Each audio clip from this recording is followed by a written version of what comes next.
સુરતના ગોળાદરા વિસ્તારમાં બનેલી ફાયરિંગની ઘટના ફાયરિંગ કરી ગોળી મારી જીવલેણ હુમલો કરી નાસ્તા ફરતા આરોપીને ઝડપી પાડતી ગોળાદરા સર્વેલન્સ પોલીસ ભૂપત ધારુકે તેના મિત્ર હરેશ ગજેરાને 25 લાખમાં સોપારી આપી હતી. હરીશ ગજેરાએ 20 લાખ રૂપિયામાં રવિન્દ્રને સોપારી આપી હતી. 20 લાખ તેણે રવિન્દ્ર ઉર્ફે રવિ પ્રધાનને સોપારી આપી હતી. આરોપી પાસેથી 5 મોબાઈલ ફોન કબજે કરાયા. સુરતની ગોળાદરા પોલીસે ભૂપેન્દ્ર અને રવિન્દ્ર પ્રધાનની ધરપકડ કરી છે. રવિન્દ્ર ઉર્ફે રવિ પ્રધાન દ્વારા અન્ય કોઈ વ્યક્તિને સોપારી આપી હતી. ગોળાદરા પોલીસે ફાયરિંગ કરનારા ઇસમની તપાસ હાથ ધરી છે.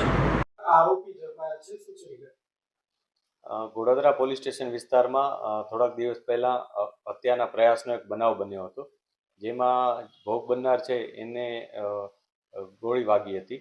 આ ઘટનામાં શરૂઆતમાં પોલીસે હરેશ ગજેરા નામના એક વ્યક્તિની ધરપકડ કરી હતી. ત્યારબાદ અમે વધુ ઊંડાણમાં ઉતર્યા હતા ત્યારે ખ્યાલ આવ્યો હતો કે જે હરેશ ગજેરા છે એને એના મિત્ર ભૂપત ધડુકે સોપારી આપી હતી. ભૂપત ધડુકે આ સોપારી જે ભોગ બનનાર છે સંજય પડસાળા એને પતાવી દેવા માટે આપી હતી. આ બાબતને લઈ અને એને આ આખી કામગીરી કરી હતી, જેમાં એને 25 લાખ રૂપિયા આપવામાં આવ્યા હતા. એમાંથી એણે 5 લાખ પોતાની પાસે રાખ્યા હતા અને બીજા 20 લાખ એણે રવિન્દ્ર ઉર્ફે રવિ પ્રધાન નામના એક વ્યક્તિને આપ્યા હતા.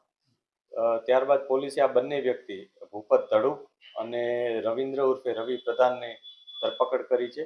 એમની પાસેથી 5 મોબાઈલ પણ મળ્યા છે. હજી એની પાસે કોઈ એમાઉન્ટ છે કે નહીં એની રિકવરીની અત્યારે પ્રક્રિયા જારી છે. પોલીસ હજી પણ ઊંડાણપૂર્વક તપાસ કરી રહી છે, કેમ કે આમાં જે